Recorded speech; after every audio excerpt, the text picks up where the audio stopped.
Czechast, a podcast in English about Czech and Moravian society, history, culture and economy.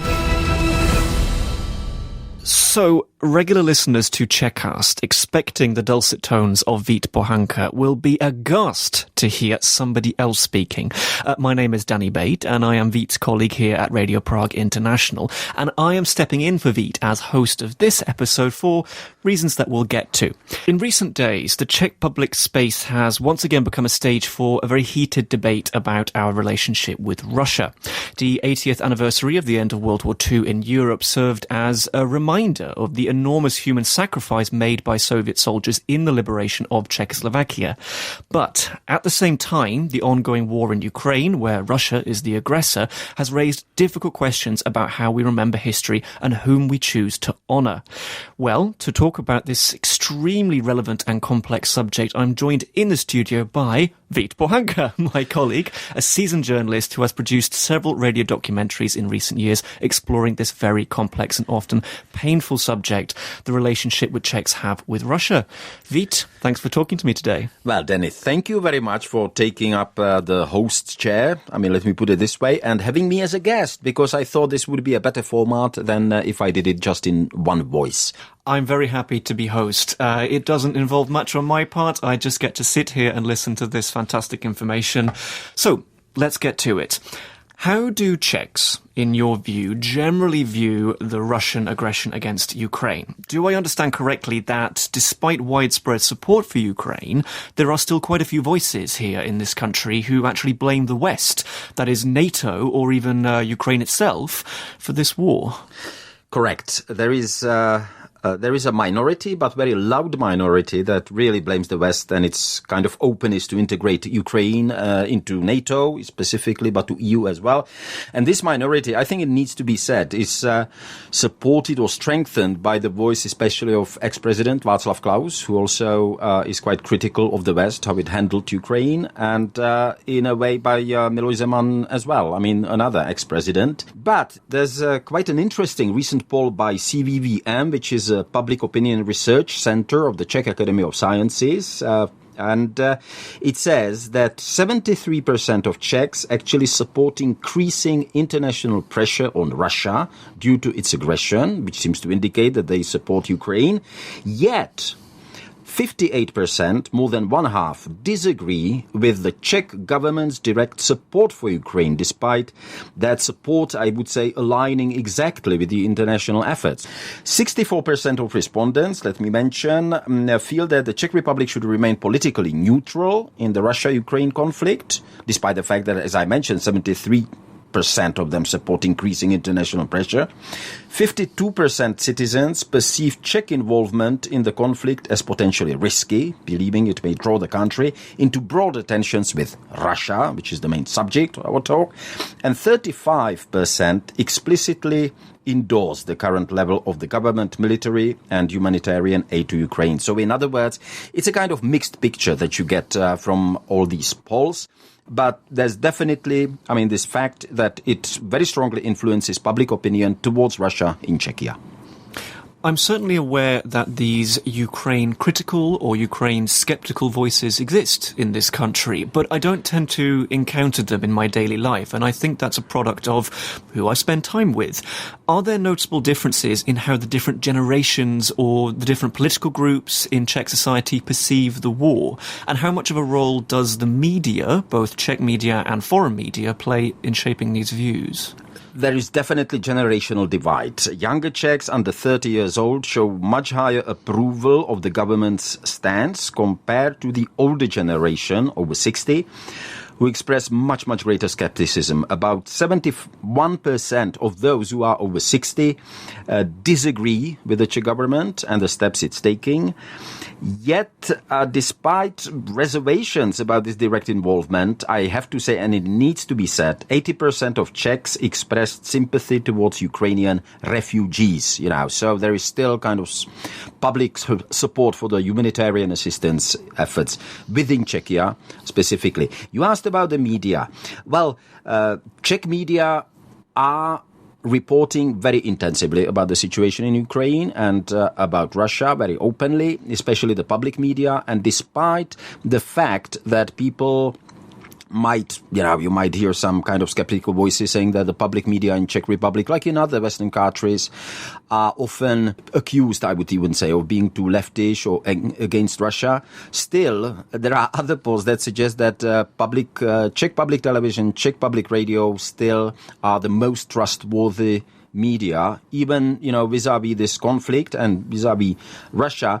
And when you mentioned, that you don't hear the voices of people who would be blaming NATO and Russia, well, you get a completely different picture if you go to social networks. And if, like I did, if you publish some posts, or if you, inform directly from Kiev. It's immediately. There's a kind of backlash, that you get. And what I got from my 2 trips to Kiev during this intense phase of war is nothing compared to what, for example, Martin Dorazin, our colleague who is a permanent correspondent in Ukraine, and he's a person who knows Russia very, very well. He spent many years in Moscow. He even studied, in the Soviet Union. So he knows Russia, very well.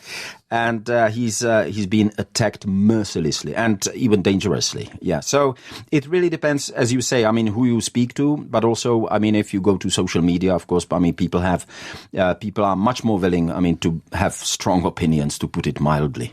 It's not too surprising to me that opinions on this subject might be complex, mixed in Czechia because of this country's history and the role that Russia has played in that history. How important is the memory of the Soviet role in liberating Czechoslovakia at the end of World War II? How does that legacy now influence today's debates about Russia and Ukraine?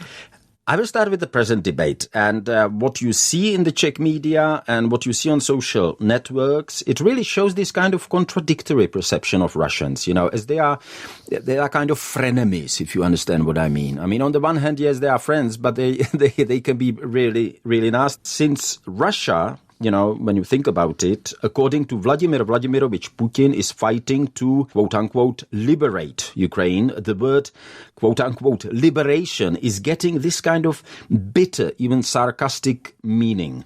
I would like to mention this experience of mine back from 2015 when I was a correspondent in Poland. And I was recording this program about an exhibition. At that time, it was the 70th anniversary of the end of the World War II. And I was in Krakow, and they had this exhibition at the Krakow City Museum, which was called Vyzvolenie lub znevolenie, which means, literally translated, liberation or enslavement. And there was a question mark. And the reason why the Poles had this experience with the Soviet Union, obviously, was that many tens of thousands of Poles simply disappeared after the World War II in the Soviet gulags. And this is after hundreds of thousands of Poles disappeared when Soviet Union, together with Nazi Germany, attacked Poland in 1939. So in other words, the Polish experience with the Soviet Union was radically different from that of Czechoslovakia. And I think if you asked someone in Czechoslovakia, Czech Republic and Slovakia in 2015, whether, it was liberation or enslavement back in 1945, I think you would really struggle to find anyone who would say, that we were enslaved. I think, there was this positive attitude towards the Soviet Union, but especially the Russians as the liberators. I think this time, 2025, after the Ukraine, suffered what it has suffered so far and what is still is suffering has changed. And it's not that I think that. You can read that, especially among the younger politicians. There's a very kind of legitimate, argument. Yes, the Soviets, came to liberate us, and we then fell, into communism. And that's something that you wouldn't get in 2015 if it wasn't for the war in Ukraine. Very interesting. I'd like to bring our conversation to a more personal side of things. You've mentioned one of your colleagues there who's very, very qualified to talk about Russia and Ukraine, but I think the same appellation applies to you too, Vít. You've been reporting on Russia and Ukraine for many years now, and you've been there on the ground. How would you describe your personal relationship with Russia, and has it changed over the years? Can I start with my childhood? Please do.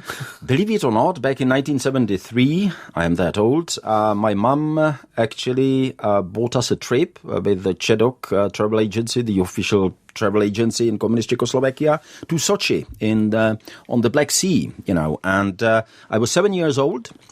It was the first time I flew in a plane via Kiev to Sochi. It was something, that really was a, great experience for me. And then I came back there again in 1976. And I think it was, how to describe it? I mean, we were housed in these hotels, which were only for foreigners. And so we were treated, kind of nicely. The Black Sea was fine. But as soon as you got out of this kind of enclave of foreigners and you got into the housing estates or the blocks of flats, look even grayer than they did in then Czechoslovakia. And, the public spaces were neglected. And why I mention that, I don't want to kind of trivialize it, but you have to bear in mind that this was the 1970s. I was growing up during the age of normalization when everybody was very careful, not to criticize anything about the Soviet Union. So even as a child, I mean, you had this kind of idea of this, great country that sends cosmonauts, I mean, they're astronauts into space, and they make all these big jet airplanes, that take us, for the trip, etc. And yet you saw, I mean, the reality was much shabbier. That started, doubts, I would say, in my mind. So that was my first experience from Russia. If you'd not had that experience, would those doubts have still been there? Was it possible to have that same skepticism by only remaining in Czechoslovakia? I don't think so. I think it was very useful, I mean, to have this kind of first-hand experience and to really kind of have this confrontation of what you were told in the communist media, in the propaganda, and in the books that we were reading as kids. And the reality that you saw on the ground, it was unmissable, Having said that, there was still this kind of positive thing, even for children. There were some cartoons like Nu Pagadí Zajčík. I don't know if you've heard of that. I mean, you can find it on the internet. Wolf and a rabbit, right? Yeah. Wolf and a rabbit, which we liked it. We loved it, yeah. So there was still this kind of soft power, definitely, that the Russian culture, Russian language had. And what was, of course, I mean, interesting at that time as well, we were saying the Russians, and we meant the whole Soviet Union. So I think there was a similar tendency in the English language, I mean, to call them the Russians, even though they were Ukrainians, Belarusians, of course, the Baltic republics, But for us, they were Russians, yeah.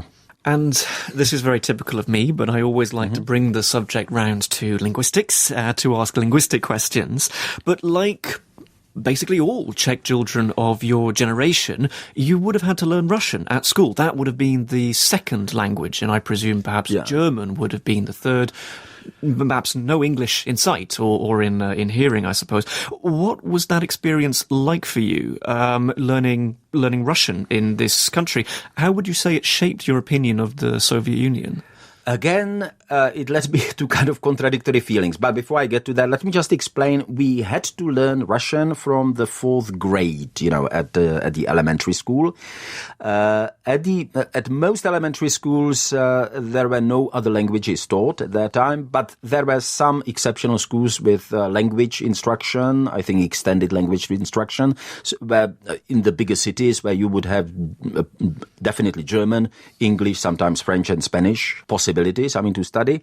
But again, I was growing up in a small town and we didn't have anything like that. So Russian was the only language. I remember I was looking forward to it and I enjoyed it. And I should also say that gradually, when I got to secondary school, it really gave me, again, honest respect to Russian culture and literature in particular. To this day, I can, if you want me, I can recite in Russian the letter of Tatiana Kanyeginu. Письмо Татьяны Кanyeginu, jak вам пишу, чего же более, что я могу еще сказать, and I could go on. And it still gives me kind of goosebumps, how beautifully written it is, and how profound it is, in its feeling, and how good it is. Yet, the more I grew up, I became a teenager and started to understand after those early, about childhood experiences from Russia, how disconnected this beautiful literature and the high culture like Tchaikovsky, ballet, how disconnected it is with the Russian reality. And the real life, I had the tendency, I developed a tendency to dislike the Russian classes, I have to say quite openly. Also, I started learning English, first privately, then at gymnasium or the secondary school, at school. And gradually, and I think this was a very common experience in my generation who, were growing up at that time, 70s, 80s, we were coming under the influence of Western culture. And you couldn't help it. I mean, there were other, aspects to it because in the 1980s already there were people with video recorders and you could get your hands on Western music, Western literature. And that definitely left the Russian kind of aspect of our education as something that we had to do, and we were not liking it very much. Mm-hmm. But then in the 1990s, we have the Velvet Revolution, we have then the transition to the Czech Republic that we know and love, and Russian as a language really falls by the wayside in terms of people's education, and it's replaced by other languages, German being one of them, but primarily English. That means that today's generation are not getting the same access to the Russian language, Russian culture.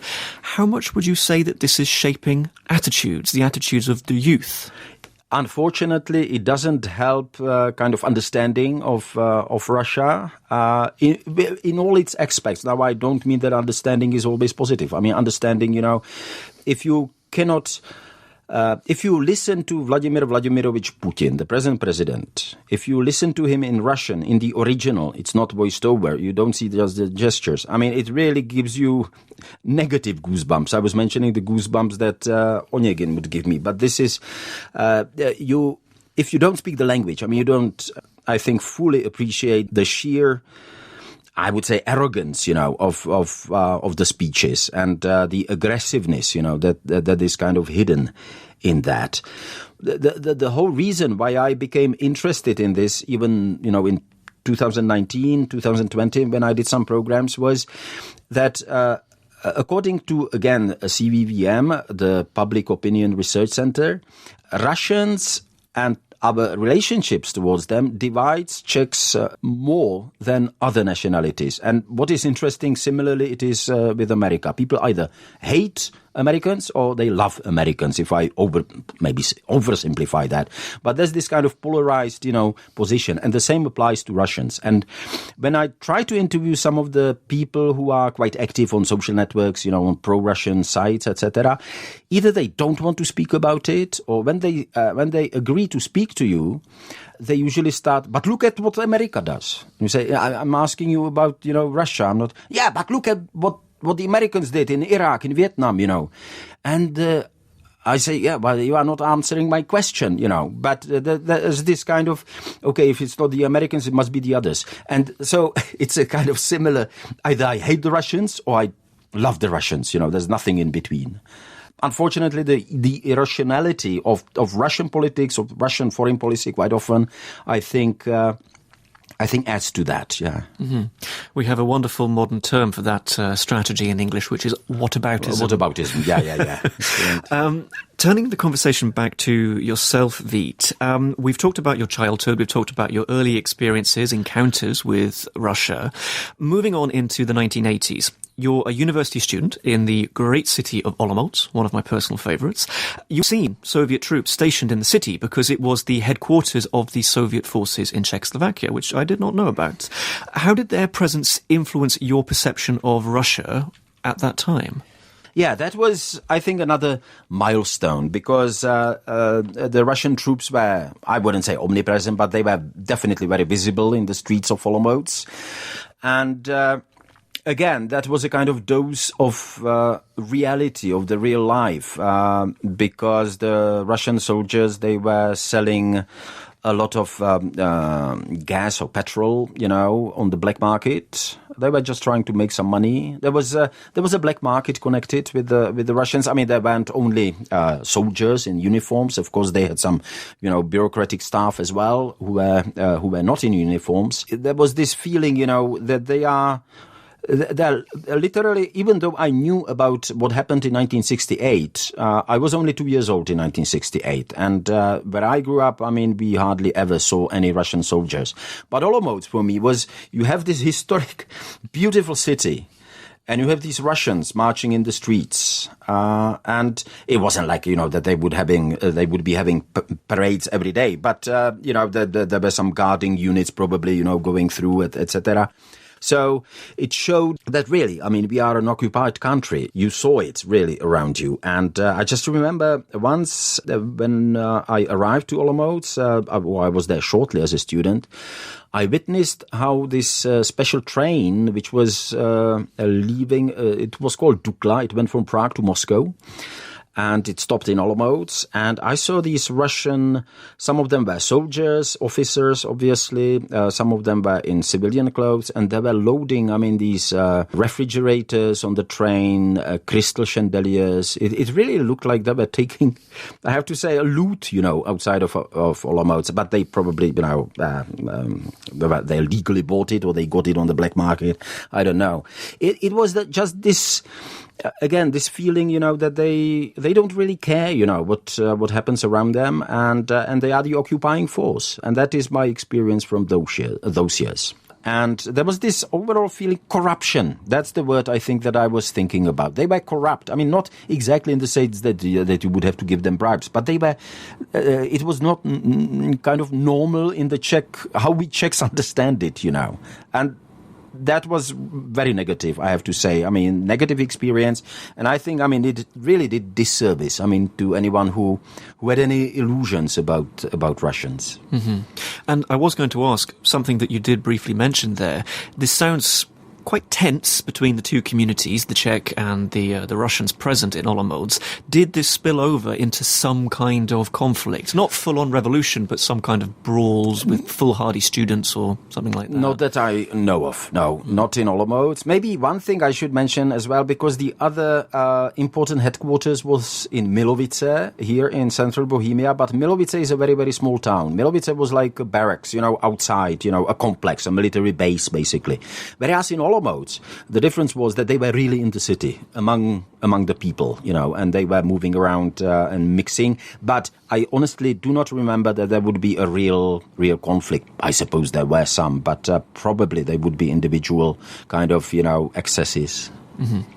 Winding the clock forward a little bit, let's talk about your time as a journalist and even a tour guide working in post-Soviet Russia. So we're after the dissolution of the USSR. What kind of Russia did you find when you were traveling across Siberia to places like Irkutsk, Vladivostok, and even Kamchatka? Let me first explain a little bit that I perhaps profited from what we mentioned earlier, that young people stopped learning Russian. And when I finished as a correspondent in Poland and I started working as a freelancer, this friend of mine who started a travel company, he asked me if I wouldn't work as a tour guide for them in Russia, because he knew that I had been to Ukraine and that I can speak Russian. Not very well, but I can make myself understood. And I said, well, it's going to be an interesting experience. Why not? And Siberia, I've always wanted to see Siberia and Kamchatka. I should also explain that I wasn't your typical tour guide, in the sense that I would have to make all the kind of explanations and everything, because if you go to Russia, I believe it's still the same, even though, now we don't go to Russia anymore. If you wanted to operate in Russia as a travel agency from another country, you had to get a partner agency from the Russian side, which would provide you with a guide. So I was sent there to kind of oversee, that everything goes on smoothly, and work as a translator from time to time if it was needed. So it was a great experience from the point of view of nature. And it was a great experience traveling, for example, on the Trans-Siberian Express, even though only on one, short bit. It was like 1,200 kilometers, which is like from Prague to Paris, I think. Well, slightly more than that, between Krasnoyarsk and Irkutsk. And it was, I just realized, that I didn't want to do the Trans-Siberian Express the whole way, from Moscow to Vladivostok, because it becomes very boring, after a few hours. There's not much to see outside. But it was a very interesting experience on this side when it comes to nature. It was a different experience. Speaking of the relationship with the people in the hotels, sometimes bureaucrats as well, and the partner companies, travel agencies. I just remember this. We had this guide in the mountains in Kamchatka. Very close to Petropavlovsk-Kamchatsky, but still, the big mountains are just outside of the city. And we had this great guide, and he was an ex-military officer, I think with the rank of major. But he was old enough probably to start serving in the Soviet army. He was a very nice guy, we had no problem until he started asking me, why does NATO want to invade Russia?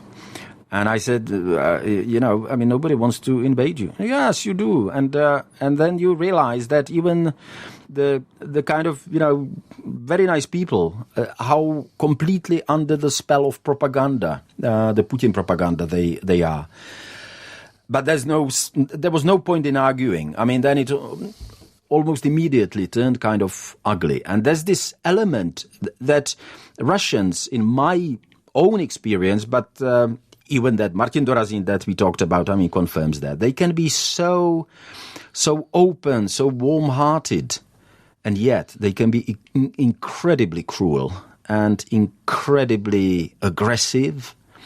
And sometimes, they really, that's the feeling that you get. If you want to offer them a compromise or something, it's not that they would welcome it. They consider it a weakness and the reason why they need to be more aggressive, because you showed, that you are willing to compromise. And this may sound as a cliche, and I suppose, there are listeners, there are people who might think that I'm Russophobe. I say I'm not a Russophobe, but this is my experience, with them, that they are like that. And you get that whether you deal with the hotel clerk, or someone, I don't know, if you need to deal with the authorities. You often get this kind of, why should I be nice to you? You are just, someone that I can take advantage of. Is it for these reasons then, and on the basis of these experiences, that you've previously described your time in contemporary Russia as tiring, or perhaps even uncomfortable? Yes, it definitely is, and I think it's quite, kind of telling that back in 1920, just before the COVID started, I spoke to this friend of mine of the travel agency for whom I did go there twice. And I said, I'm not going anymore. I just can't bear it. Even though I really loved traveling there, the kind of nature sightseeing side, of the trip. But I just decided I cannot go to Russia, and I made that decision 2 years before Russia invaded Ukraine with full force. Mm-hmm. As much as I am loath to, I would like to move our conversation away from your personal story, personal involvement with Russia, and to talk about the big picture. How would you characterize the historical relationship between the Czech lands and Russia? Specifically, was there ever a time where Russia was genuinely seen as a kind of Slavic big brother, not in the Orwellian sense, but in the good sense of the phrase? Oh, definitely. Even back in the 19th century, when we had the Czech Czech national revivalist movement, there was quite a strong trend, or a kind of part of that movement that saw Russia, as this big kind of Slavic oak, I think they even called it, to which we could all kind of, gather and everything. But there were intellectuals and writers and journalists, like, for example, Karel Havlíček, also known as Karel Havlíček-Borovský, who was very prominent and who traveled to Russia in the 1830s or 1840s, I think, to teach there. He saw through Russians, and he realized that, trying to, what the Russians do, and I will just paraphrase him, probably badly, And here, let me correct myself a bit with a direct quote of Karel Havlíček-Borovský that I looked up during post-production. I considered it so significant that I thought it should be translated word by word rather than just paraphrased, as I did in our conversation with Danny. So here is what Havlíček wrote in his Sketches from Russia, published in the mid-1840s.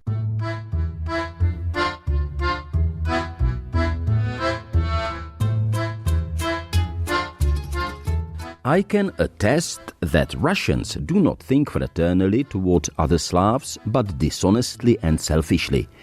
I prefer Hungarians who fight against us openly to Russians who approach us with a Judas kiss only to put us in their pockets afterward. These gentlemen everywhere begin to replace the word Russian with Slavic, so that later they can conveniently substitute Slavic back with Russian.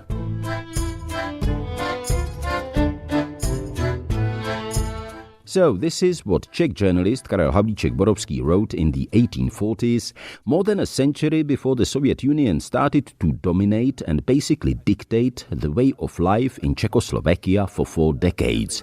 Now, back to our discussion with Danny. There were definitely people who had a very realistic view of Russia. Among them, Tomáš Garrigue Masaryk, actually. When he came to Russia, he visited Leo Tolstoy, the writer. And he was quite critical of him because he said, here is Tolstoy. He's pretending to live like muzhik, as this kind of small farmer, peasant. And he owns the village, and he should, take better care, of the people, how they live around him, and not to have this kind of pose, So there were definitely critical voices. However, the feeling still was, yes, Russians are Slavs, they are our brothers, and there was even a part of the political representation during World War I, when the Romanovs were still in power before the Great October Revolution.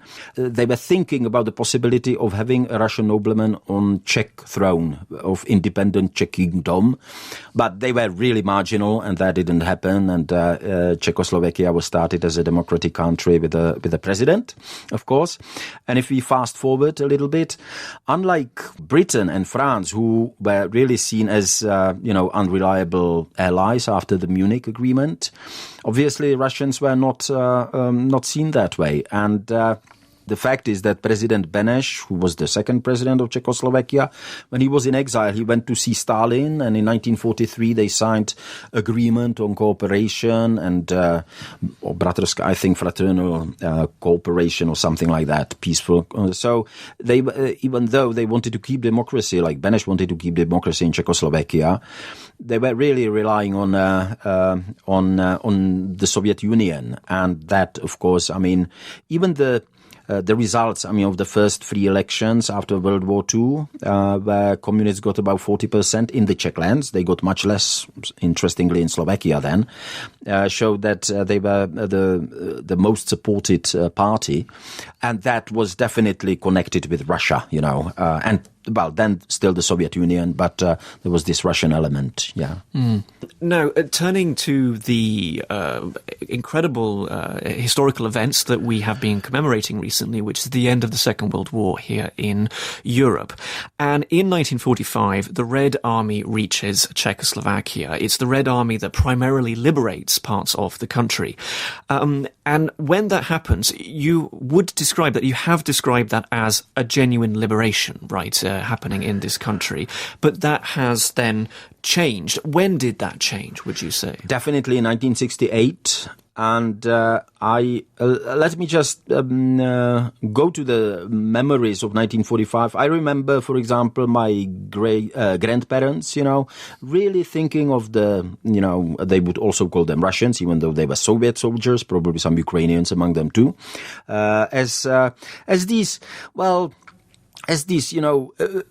basically good-hearted, well-meaning men with open hearts, even though they had a tendency to confiscate watches and bicycles. And I even nearly remember my grandfather saying, there was a rape or two, but, they were men.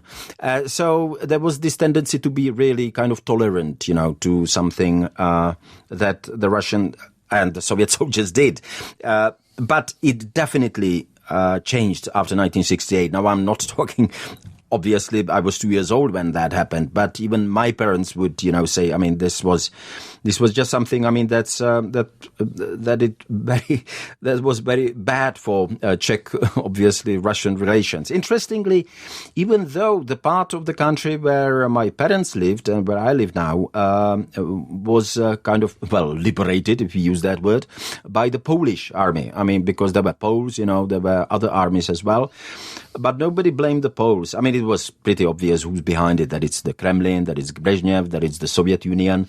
And all that goodwill, I think, and the willingness to forgive was definitely, if not completely destroyed, then definitely seriously damaged, of course, by the experience of 1968. So first you see this acceptance after World War II, definitely much larger kind of scale of acceptance towards the Russians as our friends, as really liberators, than in Poland, for example. And then 1968, and it starts to go downwards. And then it just continues, till 1989. But before 1968, before the Prague Spring, were there no dissenting voices, people who perhaps read Russia differently, negatively, people who foresaw that if the Prague Spring took place, it would go badly? Yeah, I mean, there were people who definitely realized that. But I just remember interviewing Miloš Forman, this film director back in the United States a few years back when I spoke to him about 1968 because it was the anniversary. It was in 2008. And I remember him telling me, the funny thing was that in Czechoslovakia, during the Prague Spring, we all thought that this was not going to happen. I mean, the invasion. And he said, everyone told us in the West, because he happened to be in Paris at that time when the invasion happened. Everybody was telling us, I mean, the Russians are, and the Russians again, we meet Soviet Union, are getting ready for this, yeah? And we didn't believe them. So perhaps there was a lot of naivety, among the Czech intelligentsia, at least, I would say, that, this wouldn't happen. And then until it happened, yeah. Mm-hmm. And ever since then, I think the country has been very divided in its views because, of course, then we have decades of communist rule, of at least official friendship towards the USSR, and then we have the collapse of the USSR and new countries taking its place. So the picture is very complex, and Czech opinion is complex too. Some people express strong support or sympathy for the country today, often without clear arguments for why they hold these views. Why do you think these opinions, this naivety perhaps, persists in Czechia? I think it's because people tend to be irrational. They really do, and no matter how many arguments, you put in on either side or something, I mean, people will be irrational. And I have no better explanation for that. I remember meeting this group of people of my generation a few years back, all of them well-educated, university educated. And somehow we started talking about Russia and Ukraine. And I remember this lady who was saying, but they are our brothers, but they are like our brothers. They are Slavs. Of course, the Russians, it's definitely better, to be friends with them than some Americans who will never understand us. And you have people with the same amount of experience, generational and even geographical, because they live in the same town.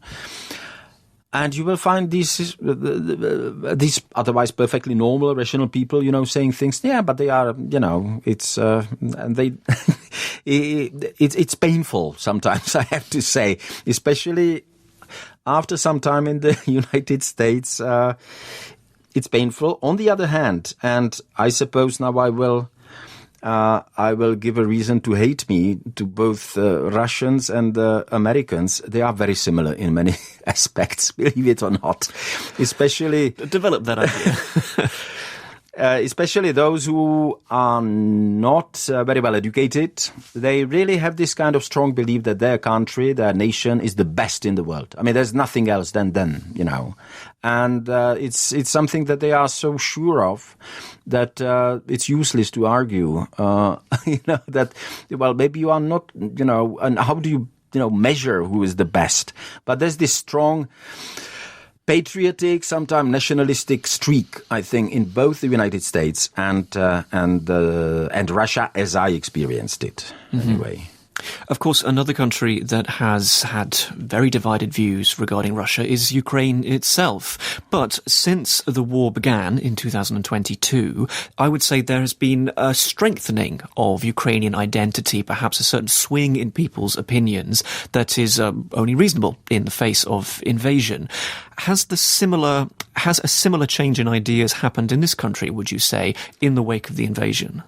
I think so, and the polls actually show it. And I think this kind of brings us nicely to sum it up. There's definitely strong evidence in the polls. I mean, that the Russian invasion on Ukraine has changed the view of Russia. I mean, more people started to see Russia for what it is. I think that's definitely true, especially among the young people.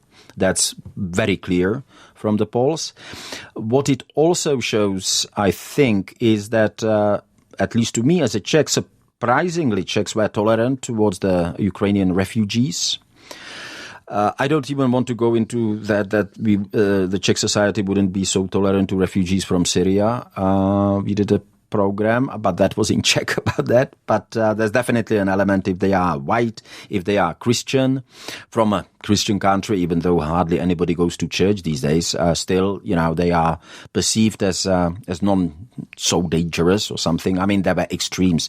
Of people who would say, that Ukrainians are just eating our food, blah, blah, blah.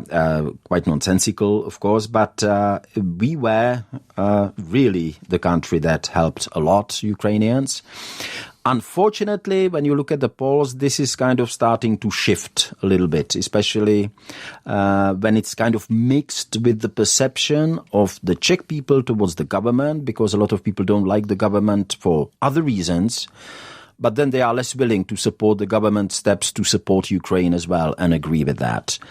Again, I mean, this should be about Czechs and Russians. I think, it shows kind of nicely that whereas there was this perception of them as liberators, which was, I'm summing it up, seriously damaged after 1968, then a kind of apathy towards Russia. I mean, even people who say that they like Russia, you ask them, have you ever been to Russia? Very few Czechs actually travel to the east, to Russia.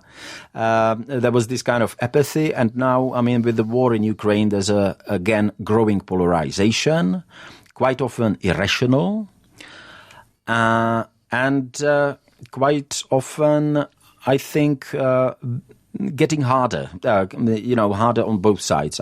People either hate again or love Russia. Yes. So conflicted opinions, divided, a complex situation, unsurprising in my opinion, situated here as we are in the centre of Europe, or in the centre of these ideas too. But nonetheless, through fantastic, rational, sober conversations like this. Can I have a question? Sure. Well, you're British. When you first came here, how do the Czechs strike you? Did you ever, in this sense? I'm sorry to surprise you like this. Yeah. This wasn't planned. Just, came to my mind. The tables have been turned. What would you like to know specifically? Have you ever discussed Russians and the Czech relationship to Russians with, with your fiancée, with her relatives, with your friends? Frequently, yeah. Absolutely. And I would say that it's been very helpful to me. And there's a great diversity of opinion in general. The people, as I stated at the beginning, the people that I tend to hang out with are generally on one side of this debate. But my fiancée, for example, lived in Russia for years and also in Ukraine. They know this country fairly well, and it is truly it's been a revelation to me. And the difference, frankly, the difference between the two countries in terms of history and cultural ingredients that have gone into Czechia, that I'm sorry, from the perspective of a Western country like the UK, are not as obvious. Having to talk to certain members of my family who are coming here for a wedding later this year that, like the Czechs, don't speak Russian and they're not Orthodox. Certainly, it's been an education for them and for me too. You just reminded me of my experiences again from the United States. I went to the city of Tulsa, Oklahoma, in 2010 10, I think it was. And I was working on this report about police, because the police forces in the cities, obviously it's a city police in America, mostly organized by the city, they were suffering from big budget cuts. And I was working on this story, what it means, for example, for a city of Tulsa. And why I mentioned that, when they heard that I was Czech, they thought, well, we've got this, part of the city which is full of Russians. Would you like to go there? And I was like, no, not really. I'm not here for the Russian community in America experience. I'm here for your experience as a police. There was one thing. It happened more than once, actually. I did skydiving, and my friend skydivers asked me, so Vít, I'm, one of them asked me, I'm kind of confused. So are you Russian, or how does it work? And I said, no, we are Czech Republic. So you have to explain, these basic differences. Also, that was a nice experience. When I first came, I needed to have my son registered for elementary school. And in Bethesda, Maryland, which is already Maryland, but it's on the outskirts of Washington, D.C., the administrators wanted to be nice to us. So they sent us to this special, one of them, administrator, who was Larissa. She was Russian, who moved there, because they thought that it would be kind of helpful for us. And I have to say that both my wife and I were kind of, unpleasantly surprised. We didn't come to the United States, to speak Russian, to officials, really. And that I think is telling about the perception that people often have, not just in Western Europe or in the United States, Western Europe, in Britain and the United States, but I actually experienced that in France, that people thought that we were half Russians or something like that, or that I was living next to Moscow or something. That literally, I'm not. Well, the differences lying. Look smaller from further away. That's the thing. But if you come here and if you spend even a small amount of time, I think the relationship crumbles very quickly. I was definitely speaking from personal experience here. I knew a little bit about the country before I moved here, but the absolute first thing to be unlearnt, to crumble as a perception in my mind, was the East-West divide. Of course, the East-West, the Iron Curtain, of course it mattered. For decades it mattered. But I would argue that the Habsburgs have left a longer legacy in this country. Oh, yeah. And consequently, the idea of Central Europe, through being here, feels a lot more real to me. Okay, we got to somewhere far away from the original subject. But Danny Bate's half-baked thoughts on Central Europe there for you. Danny, thank you so much. for helping me out with this special edition of Czechast. I just felt the need, to produce and record this session, even though it's probably not quite clear really what the relationship is of Czechs towards Russians. It's definitely polarized, etc. True, yes, but through conversations like this, we can make progress. So it's my pleasure to act as host today. Let's do this again, soon. Definitely. Okay.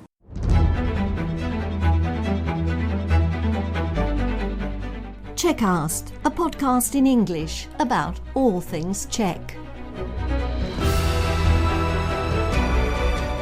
Whether you're an English-speaking expat living in Czechia and Slovakia, or a descendant of the Czechs, Moravians and Slovaks who left for a better life in America, Australia, Britain or Canada so long ago that you don't speak the language of the old country, this podcast in English is for you.